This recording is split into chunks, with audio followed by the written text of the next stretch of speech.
Диви приклучоци и чести дефекти на водоводната мрежа, нерационално користење, односно злоупотреба на водата за пиење, за миење улици, возила, наводнување трешници. Ова се најчестите оправдувања на јавното комунално предпријатие за нередовното водоснабдување на Тетово. Додека оттаму најавуваат казни за ваквите случаи. Последиците ги трпат жителите, а најпогодени се горните населби во градот. Револтирани жителите на Колтук пред камерата на Телма велат дека не можат да живеат нормално. По подолг период без вода, изминативе 2 дена имаше, но денес велат повторно чешмите се суви. Не е само да пуштиш 2 сата или 3 сата, допри го и готово. Тоа треба вода 24 сата да имамо, да си скупаш, да пијаат луѓе на работа, вамо. Не знам, долниот дел има, горниот нема. Месеци. Доаѓа, не доаѓа. Ма што доаѓа, то не е ништо. Не наполниш.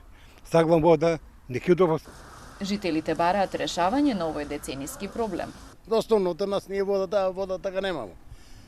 Тоа е истата песма се тера Господ знае колку години.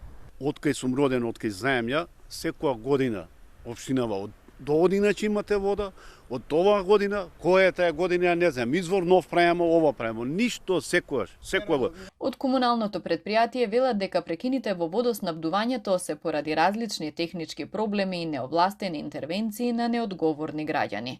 Пред неколку дена започнале со теренски активности за надминување на проблемот.